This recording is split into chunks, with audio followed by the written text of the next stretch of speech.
Are you digging up the dirt on your dead? Want to find out how? Hear the latest on new family history sources and websites with interesting and fun guests and experts. Find out what other people have been learning about their ancestors. From kings to thieves, inventors to farmers, nothing that's been discovered should surprise us anymore, but it always does. Find out what we mean. Great family history stories and information are on the way now with Extreme Genes, Family History Radio, and extremegenes.com.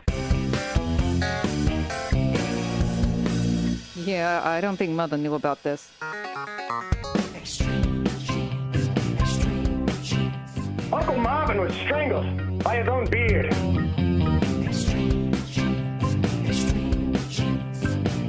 Yep, you never saw it coming.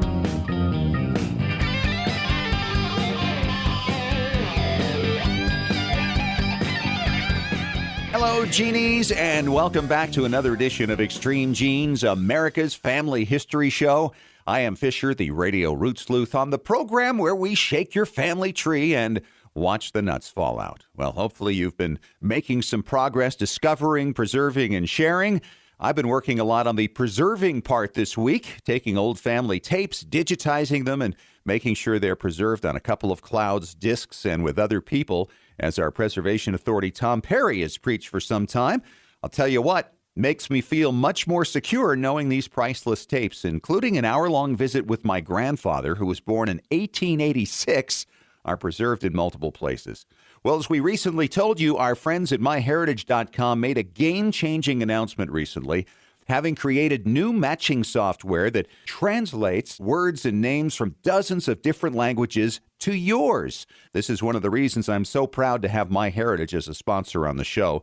They're doing amazing things. Well, back in June at the Global Family Reunion, I had the chance to sit down and visit with Gilad Japhet, the founder of MyHeritage. And you know, since most genealogy companies or websites, I think we sometimes miss out on getting to know the real people behind them. And I'm excited to tell you that this week, you'll get to hear two great segments with Gilad, explaining how he started MyHeritage, how his team works, their long-term goals to make genealogy easier for you, and how this amazing new translation technology works. He's one of the great visionaries in genealogy today, so I know you'll want to hear what he has to say coming up in about 7 minutes. But right now, it's time to bring in my friend from Boston, the Chief Genealogist of American Ancestors and the New England Historic Genealogical Society, David Allen Lambert. Greetings, David. Hey, Fish, how are you doing? I am awesome, enjoying a great summer and getting a lot done. How about yourself? Great. You know, it's funny. We did that little story about people wanting to get a house over in Sicily for free. I'm going to tell people how they can visit Europe and not even leave North America. Oh, sweet. Okay. And it's also good for Trivial Pursuit Night. The only part of North America still left from the old French Dominion, which is technically still France, are two islands, Saint-Pierre and Miquelon. They are north of Nova Scotia and south of Newfoundland. Have you ever heard of them before? No, I hadn't, but your accent was enormously impressive. Well, it's the wee bit of French that I have. See, the reason the islands are interested in me because my grandfather was born there. He was born in 1887, James Albert George Lambert, and my great-grandfather was a merchant, and he was from Nova Scotia, and his wife was from Newfoundland. They weren't French. The transatlantic cable was going through, so they had English and Canadian workers there, so they had a need for a merchant who spoke English and ran a store. And my family was there from about 1879 till 1902 when they were deported for being spies. But that's a story for another day. Yes, want to hear that one of these days. Well, Saint-Pierre-Miquelon has a great archives. They had a fire back in 1992, and some of the records got scorched and some lost. But online, they've recently launched a website. So they've started putting digitally online things like censuses. That includes censuses from 1863 right to 1897. And remember, on Extreme Genes Twitter and Facebook page, you'll find all the links that I'm talking about, so you don't have to waste time scribbling them down now. Right. So that's good. And that leads me to a Vita Brevis post I did. Vita Brevis is NEHCS's little blog. And I talked about identity as far as nationality. Now, Fish, what's your nationality? Oh, boy. Well, American for a couple of generations. My mother's parents came from Sweden and Norway. But Dad's lines are English if you go way back, and then French and some German. See, if you ask a non-genealogist what their nationality is, you'd be surprised what they might say. They may pick one nationality or multiple. And for me, I'll give you an example. I'm dual citizens with Canada, so I'm Canadian and American. My mother was born in Canada, and my father was born in America, so I have that, so I'm half. But if I go back to my grandparents, I've got one grandparent born us up here, so he's French. My other grandfather's born in England, and one grandmother's born in Canada, and the other grandmother's an American. So I'm Canadian, American, French, and British. But if I go back to my great-grandparents, the French disappears completely because my great-grandparents were born in Canada, and they weren't French. So when someone says what their nationality is, ask on what level. So that's a blog I put on, and I'll give a link to that. Now, I, as you know, probably have spent more time in cemeteries living than most people will do dead. So I'm reading gravestones and whatnot, but there's one grave I can't visit. Obviously, the news has been great with the news about going out to Pluto, the planetoid. And you might remember Clyde Tombaugh discovered it way back in 1930. Well, Clyde Tombaugh has been dead since 1997, but if you want to go to his grave now, you got to go way out there because he is on the New Horizons satellite. His cremated remains are attached to the vessel, and so he is the furthest from Earth for a grave that you can visit. So if you mark that you have visited Clyde Tombaugh's remains, you have a real interesting thing to talk about on Find a Grave or Billion Graves. And that leads me to my tech tip, which I find that using Find a Grave or Billion Graves, the great added advantage is it's for genealogical research, because besides being able to find a grave, you can also connect your family. That's right. You can link parents and children and grandchildren. And on one of my accounts on Find a Grave, I go back 8 generations linking from gravestone to gravestone to gravestone. It's a great way to do research. It really is. And, you know, it's obviously not well documented, but it gives you something to work from that's just going to be terrific. It really is. And on other news, my free website for the guest users of American ancestors, we're offering the Irish immigrant advertisements from the Boston pilot from 1831 to 1920.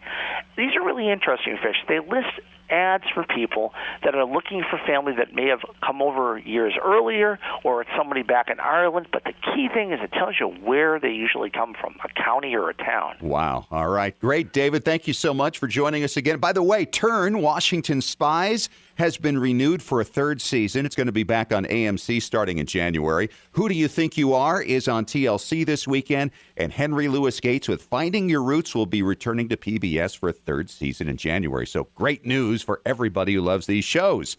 Coming up next, it's an interview you won't want to miss with MyHeritage founder Gilad Japhet in 3 minutes on Extreme Genes, America's Family History Show.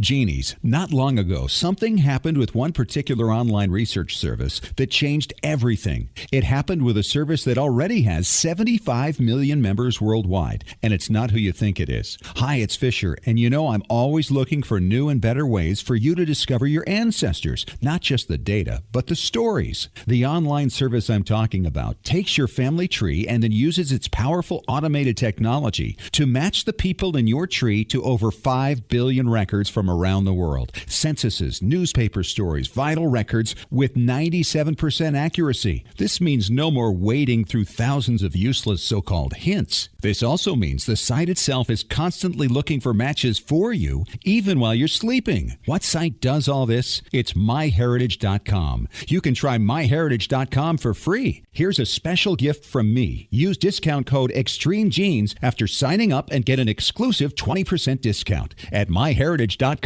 Did you know that Family Search Family Tree is available through a powerful new mobile app experience? That's right. Now you can view, edit, and even add information to ancestors in your family tree whenever and wherever you are.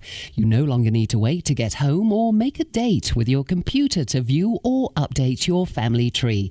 You can add details to your tree when visiting with family or when capturing details from a trip to the cemetery. You can share new family history discoveries from classroom settings. You can even make the most of your time when waiting for doctor appointments or car repairs. Get started today by downloading the free Family Search Family Tree app to your Apple or Android device. Visit familysearch.org/tree app to get the Family Tree app for free. Exploring and expanding your family tree has never been more convenient. Visit familysearch.org/tree app to download the Family Search Family Tree mobile app today. While we all love diving into the deep end of our gene pool, don't forget about capturing the histories of those who are still with us. Go to Storyworth.com to start your family's story today. Each week, Storyworth.com will email a question to people whose stories you wish to preserve. Questions like, tell us about the day you got engaged, or what do you remember about your grandmother? All they have to do is reply with a story, either by email or by telephone. That story is then forwarded to the family and securely stored in a private online storybook. It doesn't get any simpler. You can enroll up to 6 storytellers for, get this, just $49 a year. You'll get a free 1-month trial, and for a limited time, Extreme Genes listeners get an additional 10% discount at Storyworth.com/ExtremeGenes. That's Storyworth.com/ExtremeGenes. Is your family story worth 13 cents a day? Sign up now at Storyworth.com/ExtremeGenes. Simple, secure, effective. Your story is worth telling.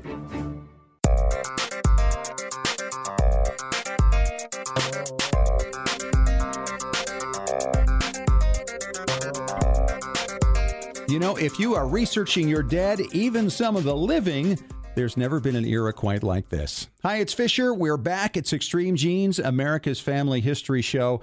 A couple of weeks ago, of course, we were talking about the game-changing announcement that we heard from MyHeritage.com about how they can now provide you matches in your research across languages, across 43 different languages.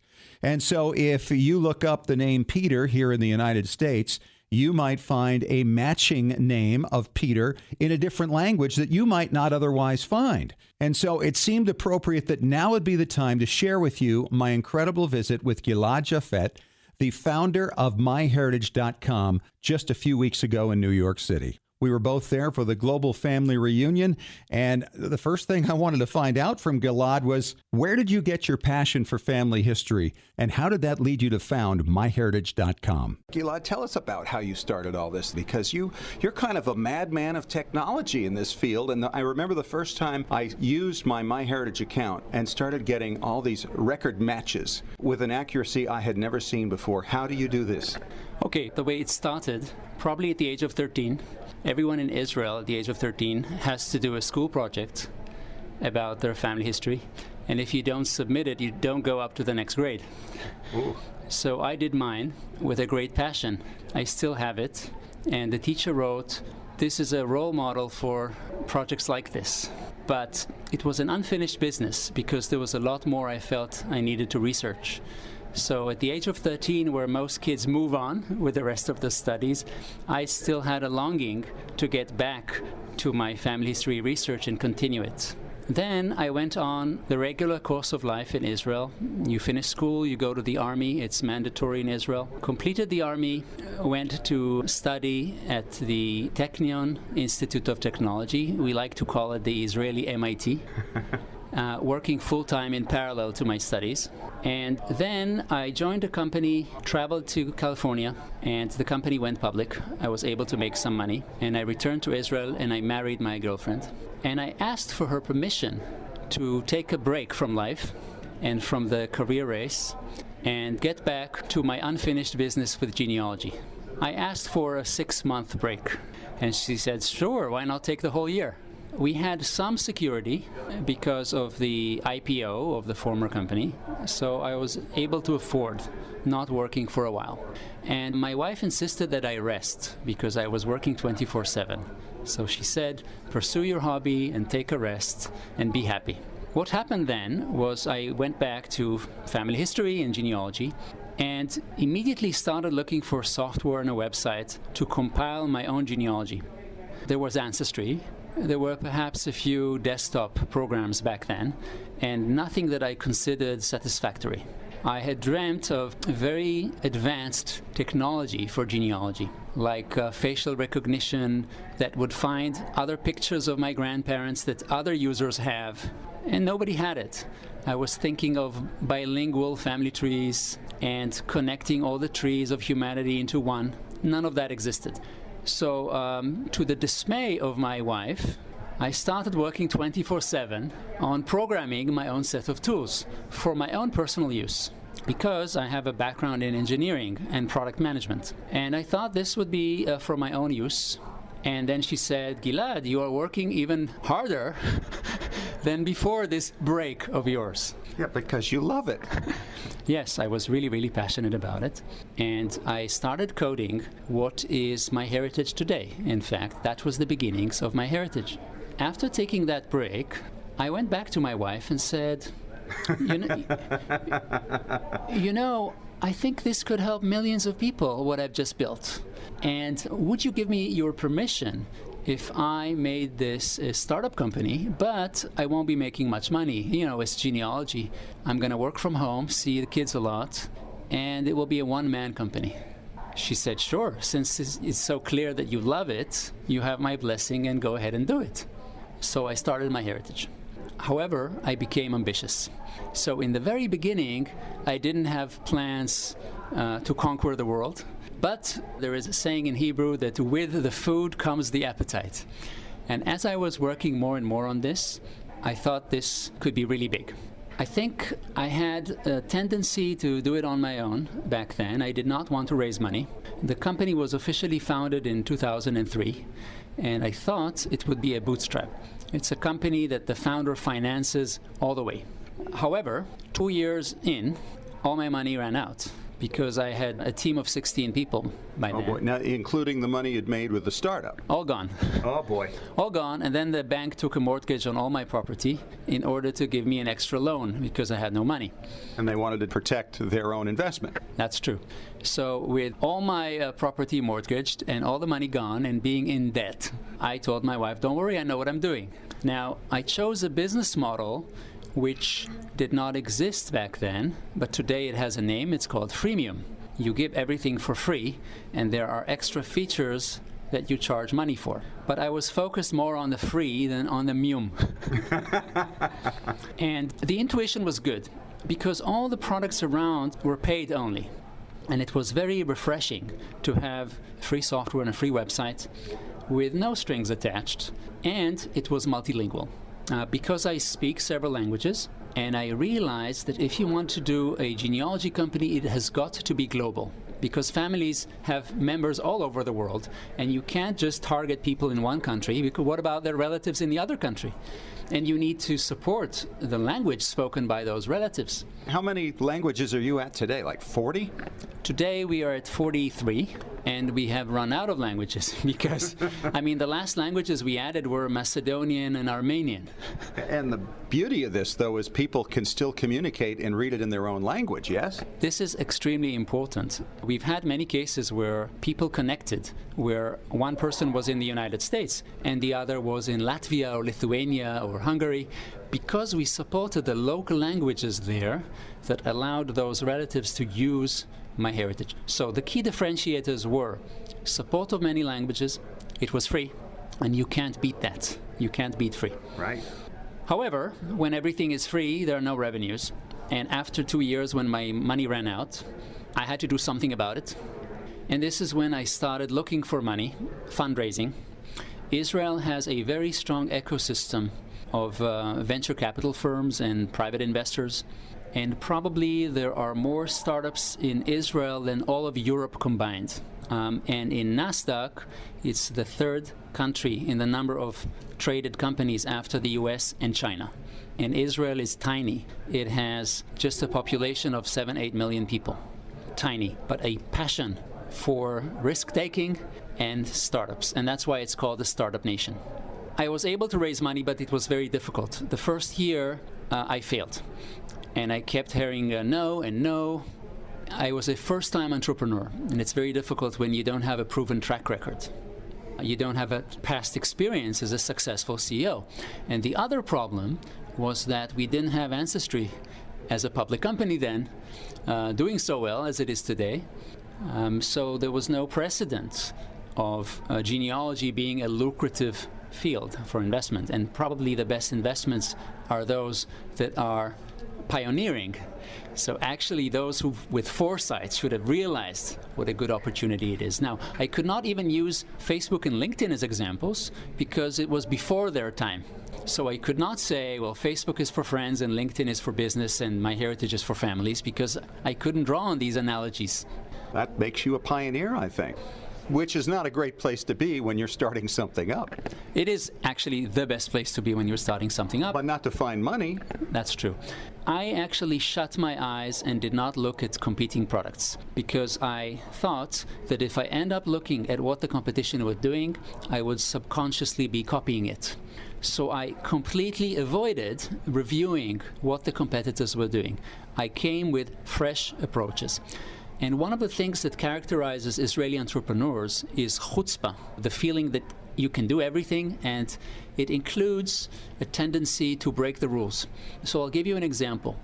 All the genealogy software and websites supported the GEDCOM format, so you can import existing data and export it. GEDCOM was developed by the LDS church, and you can't have a technological standard be developed by a church. So the standard is full of holes and contradictions and problems. And I wanted to tag people in photos, which is something that Facebook is doing today, and it's natural, but nobody did it in 2003 when I started. And GEDCOM did not support it. So I extended the format. Basically, I broke the format. And I added syntax to tag people in photos, because I didn't like to tag, to write. Grandma is fifth from the left on the second row from the top, and then you start to guess where she is. So I invented, in parallel with many other people, tagging of people in photos. And I went after my dream of adding facial recognition, and I added that in 2004 and was the first to add facial recognition to the internet. For many years, you would Google face recognition and MyHeritage would come up first. And I did it by actually licensing security technology that catches terrorists at airports and applying it to genealogy to find photos of your grandfather. So this is thinking outside the box. And with the GEDCOM format, it was not only to tag people in faces, but for example, to pursue my dream of multilingual trees. Now I will give you a little scoop. We are about to release a magnificent feature, unprecedented, does not exist anywhere, and it's based on what we learned from the bilingual trees. And of course, with the announcement we heard a couple of weeks ago, we now know what that is. We'll be back with the second half of my visit with Gilad Japhet, founder of MyHeritage.com, and find out more about this incredible breakthrough technology when we return in 5 minutes on Extreme Genes, America's Family History Show.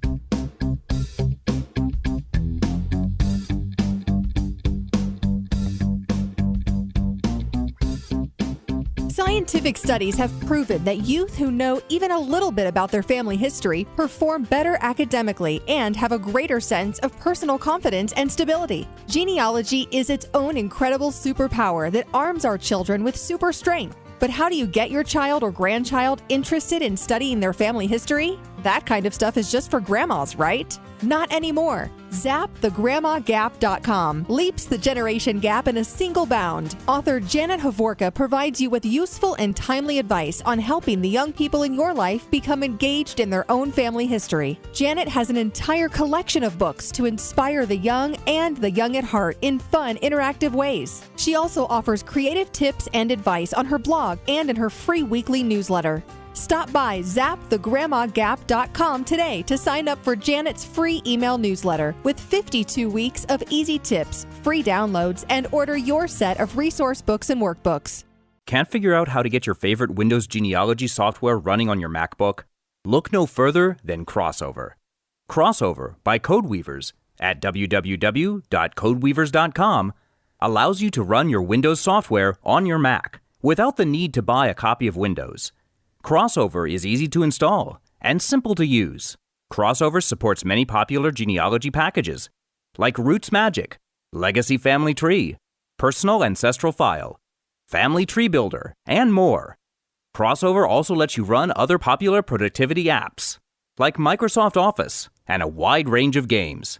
So if you're looking for an easy, affordable solution to your Windows compatibility needs, visit www.codeweavers.com today to download your free trial of Crossover. And don't forget to use the deal code FAMILY for an additional 40% off when you purchase Crossover. Looking for an easy way to show off your family history and share it with your family? Family Chartmasters offers beautiful custom pedigree art pieces and inexpensive family reunion draft charts in any design or size that fits your needs. With a free consultation at FamilyChartmasters.com, you can get started creating a new family masterpiece. Family Chartmasters has over 11 years of experience in creating and printing family charts. They can print any style of genealogy chart from any genealogy file and can create exactly what you're looking for. You'll work with a specialized and talented consultant whose goal is to make you happy. Decorative charts make fantastic gifts for all occasions. And with Family Chartmasters' option of ordering duplicate charts at half price along with your original purchase at full price, you can afford to give a family heirloom to each member of your family. Contact Family Chartmasters today at FamilyChartmasters.com for your free consultation. Family Chartmasters will give the greatest care to your family history.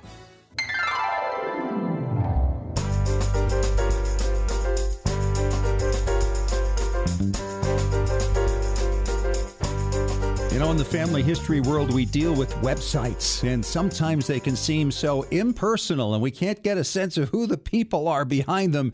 And that's why I'm so excited to be talking to another one of the visionaries in our field, Gilad Japhet, the founder of MyHeritage.com.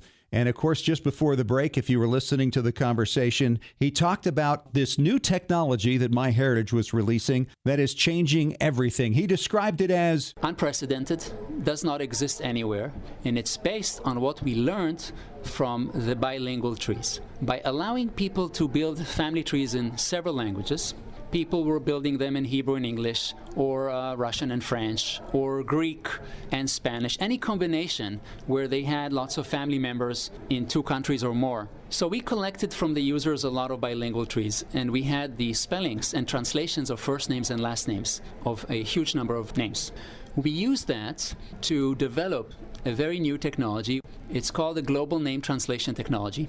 And it allows us to translate any name from any language to any language with extreme accuracy and to match across different languages. So I'll explain what that means. It means that if you are a user in the United States entering a family tree in English, you will get automatically matched with a user in Russia whose tree is in Russian or Ukrainian, where the names match yours. The translation is automatic for first names, last names, middle names, everything, even for names we have never encountered before. The algorithm is really smart. Also Greek, also Hebrew. This developed a Soundex. Soundex exists mostly for Latin names. Right. Now we have Soundex for French names, Hebrew names, Greek names, Russian names. Nobody has it. This is not only for matching, but also for searching. You see, until now, you had to search the web. Let's say you had Greek ancestors. You had to search it in Greek and search for the same names in English, not knowing what you may find. Now, nobody has the time to double each one of their searches. So most of the time you search in English and you miss out on the Greek. With this new feature, people can search in whatever language they want, and we catch all the results that exist in any language, except we realize you may not be able to read them because maybe you have ancestors in Russia but you can't speak Russian. So we back translate every result to your language for your convenience. So let's say that you have some relatives in Greece and you don't speak Greek. They will come up in Greek with translations to the language you use, which could have been Hebrew. So we can translate also from Hebrew to Greek or from Russian to whatever, and Chinese and Arabic will come next. This technology is something I always wanted because it always troubled me that as a researcher, I have to try multiple opportunities and I'm missing out, and I wanted this to be done automatically. So I pursued this with my team. I masterminded the algorithms. We have a very, very strong algorithms team in Israel. Do you have a lot of engineers in your group, or are you the master engineer? I don't do any coding anymore. Since 2005, I'm not coding anymore, and I have a great team doing that. But but I give them the vision of what I want, and I describe in detail how to achieve it, and there is a fantastic, super smart group of people who then implement it. And what helped form the initial database that we use for training the algorithms was the bilingual trees. We are the only ones having them, thanks to breaking the GEDCOM format 10 years ago. So sometimes you invent something new, you have to change the rules when you invent something new, and then it helps you create features that no one has ever done. And this is going to change the way it's done for anybody trying to hop the pond, certainly for us here in the United States. Yes. If you are living in the United States and all your ancestors are here, it's not going to help much. But as soon, lots of people here have their ancestors immigrating from elsewhere, and then it becomes super helpful. Plus, this technology works so well, it even works in newspapers. So you can search, let's say in Hebrew, it will find newspaper articles in English or Russian about your ancestor with no mistakes, even including synonyms. So if you wrote Alex in English, it will find Sasha in Russian. Wow. And tell me about digitized newspapers in Russia. Are there a lot of papers being digitized over there now? Actually, this technology will be the trigger and the reason and the incentive for a lot more of this to be done, because until now, the only people who could enjoy digitized Russian newspapers were Russian speakers from Russia. And hardly any people were searching in Russian. Now, just search in English, and if there is something, it will come to you. So I think we are now opening the doors for a flood of international content, which we are very eager to pursue and digitize, because we see the competitive advantage of MyHeritage as catering really well the international market. We have, for example, something new, which is television advertising. And I'm happy to say that in the last 6 months, we have launched it in more than 6 countries already, including getting away from the comfort zone of English. And we've done it in Norway, for example, in the Netherlands, in England, still in English, but also in Germany, in Sweden, in Finland. And it's a surprise what countries we are going after next, but there are many of them. Well, and that's all important to anybody searching in the United States, because the idea, like you say, so many of them are immigrants. We're all immigrants at some point in the last few hundred years. And so to get over there and to be able to do this is a phenomenal thing. In fact, it's very important that, for example, we are so strong in the Nordic market, in the Scandinavian countries, because so many people in the United States have ancestors from there. I think what really changed everything for us was the technology we released 6 months ago called Instant Discoveries. Because one of the big problems with genealogy is that people hear about it and they want to try it, but they're impatient. So they would go into a website and sign up and expect the whole world to open up for them immediately.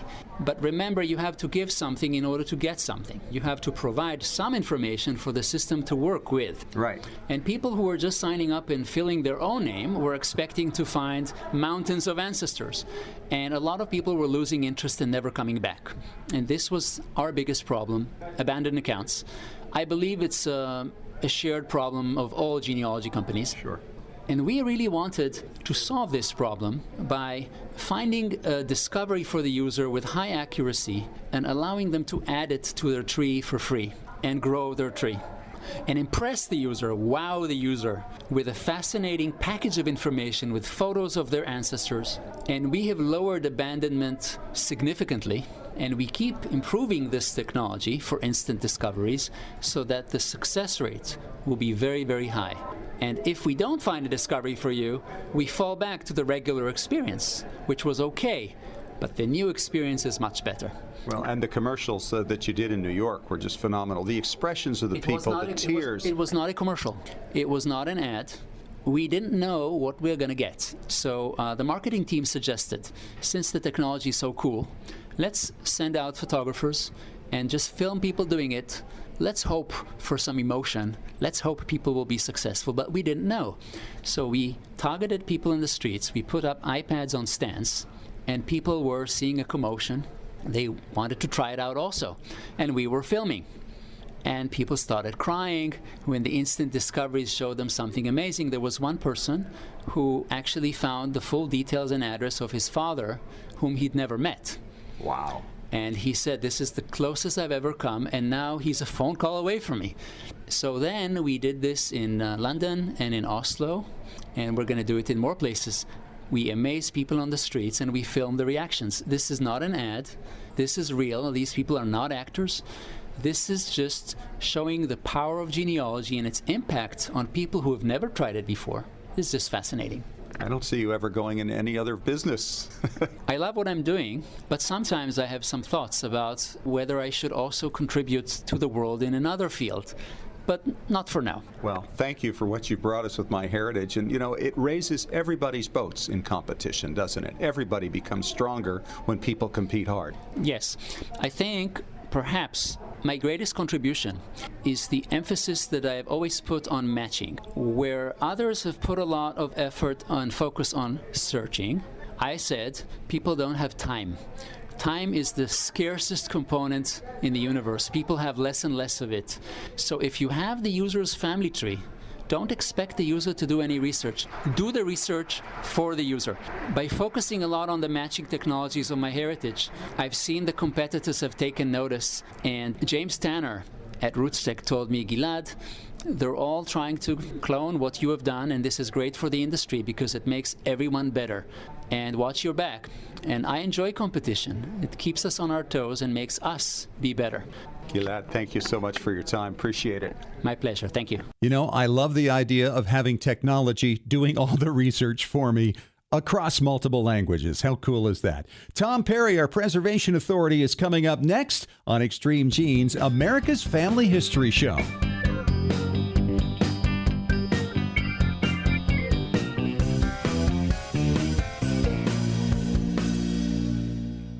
Hi, Genies, it's Fisher, and I've been telling you about MyHeritage.com's amazing new technology that searches your family tree day and night for you, finding matches even while you sleep in documents and other people's trees.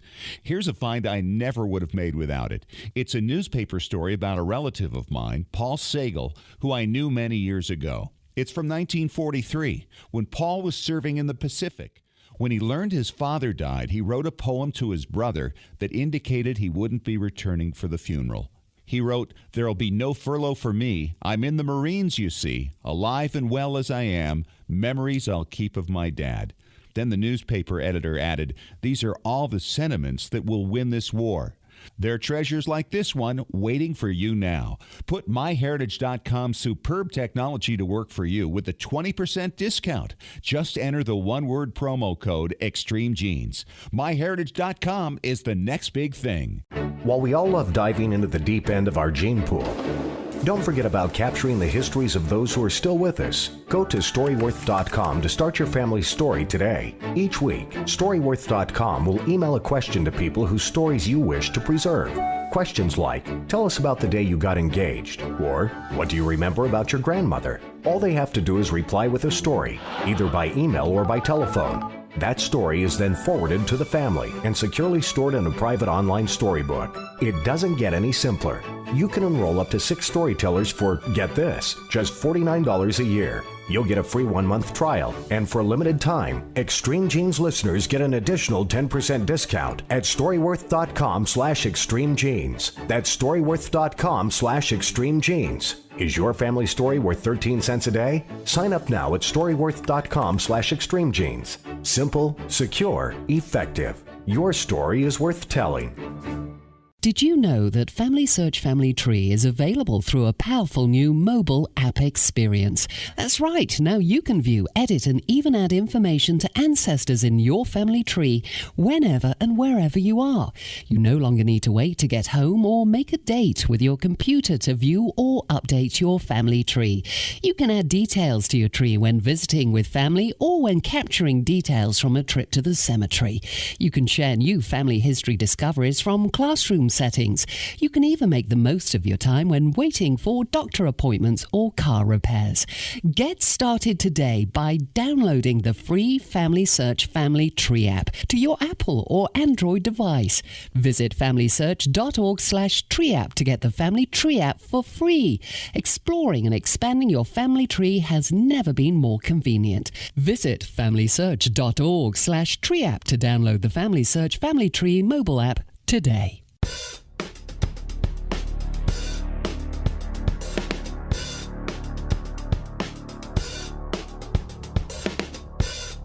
And welcome back to Extreme Genes, America's family history show, and extremegenes.com. Fisher here, your radio root sleuth. That's Tom Perry from tmcplace.com. Wave, Tom. Hey. And he is our preservation authority. And, you know, there are so many things that we all have, from reel-to-reel tapes to cassettes to VHS. It's all deteriorating, and Tom's here to make sure that we don't lose this stuff. And Tom, we've got another email that's been addressed to asktom@tmcplace.com. It's from Paris Major in West Tisbury, Massachusetts.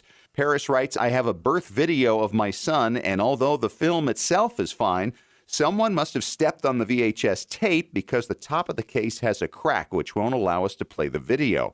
I'm wondering if you could take a look at it. Is this something that we could still transfer to a DVD? You bet, absolutely. Now, you were really, really smart to notice that it was cracked and not put it in your VCR, because if you ever notice anything's wrong with your tapes, like the door's off, there's pieces missing, there's cracks, there's holes, anything that looks funky about it, don't think, oh, let me see if this works, because you're going to have two problems possibly. You put it in your VCR and it'll jam. You'll never get it out again unless you take it to a repair place and they disassemble it to get your tape out. Ooh. And another thing is if there's something broken off inside, I have people bring in tapes where you could see a spring had been wound inside the tape. So we had to take the whole thing apart. We had to rewind it by hand because we can't put it on a machine, which can be very expensive. And where the little spring was, it actually tore the tape. So then they lost a little piece, not a whole lot. But if that's the most important part of the video, then you're kind of without. So we can fix those. And maybe in the second segment, I'll actually give you some ideas. If you're really handy and want to fix it yourself, you can. So what you want to do with this is pack the tape really well, send it to us. We'll take the screws out, very carefully disassemble it. We'll get a brand new tape that's never, ever been used and open that up, throw the tape away, take your tape and put it in a new shell, and then everything should be good. And at the same time, we'll check right where the crack is to make sure the tape isn't damaged. Because if you try to play the tape in your VCR, even if it does play, it could damage your control track. And once your control track's damaged, it's gone. So you could play it and everything looks fine, but as you're watching, it's going past the playhead and hitting the part that's damaged, and it's destroying your control track. So you got a one pass on it. Oh, this sounds like surgery, Tom. Oh, it definitely is. Every once in a while, we run into a VHS tape that they didn't use screws, that it was like either heat sealed together or they used rivets or something. And those actually have to be surgically cut in half so the tape isn't damaged, and then put into a new cell. Oh, my goodness. Well, and that's why it gets expensive. Oh, yeah. You know, it's not really that bad. If it's a VHS tape to put a new shell on it, repack, it's usually only about $15 if you're having it transfer to DVD at the same time, so it's not bad. However, if you have the kind that you were just mentioning that has like rivets or it's, you know, heat sealed together, then you've got all kinds of problems because it could take you a good hour to take that apart because once your important tape is damaged, it's pretty much toast. Oh, all right. Coming up in the next segment, we will tell you how you can do this at home if you just want to get it fixed to be able to play. Coming up on Extreme Genes in 3 minutes.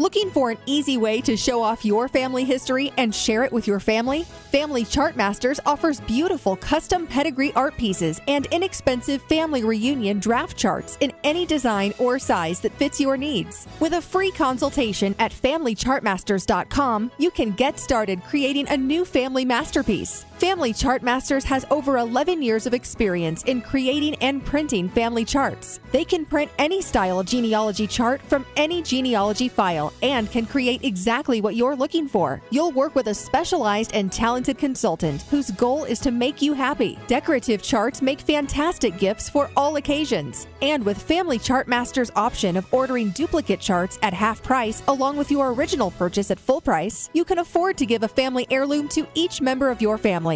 Contact Family Chart Masters today at FamilyChartMasters.com for your free consultation. Family Chart Masters will give the greatest care to your family history.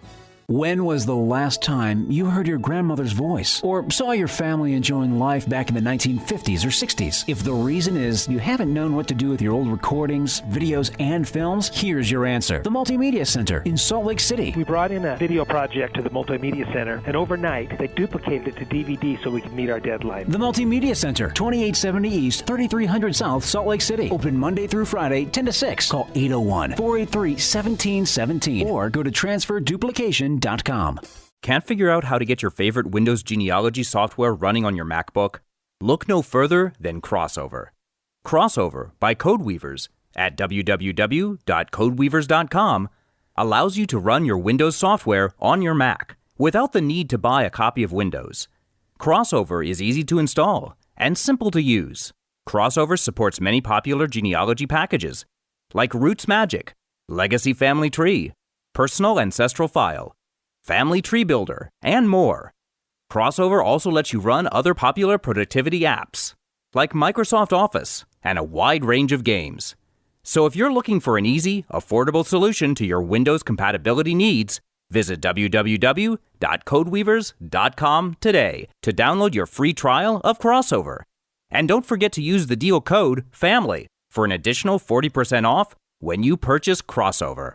Scientific studies have proven that youth who know even a little bit about their family history perform better academically and have a greater sense of personal confidence and stability. Genealogy is its own incredible superpower that arms our children with super strength. But how do you get your child or grandchild interested in studying their family history? That kind of stuff is just for grandmas, right? Not anymore. ZapTheGrandmaGap.com leaps the generation gap in a single bound. Author Janet Havorka provides you with useful and timely advice on helping the young people in your life become engaged in their own family history. Janet has an entire collection of books to inspire the young and the young at heart in fun, interactive ways. She also offers creative tips and advice on her blog and in her free weekly newsletter. Stop by ZapTheGrandmaGap.com today to sign up for Janet's free email newsletter with 52 weeks of easy tips, free downloads, and order your set of resource books and workbooks.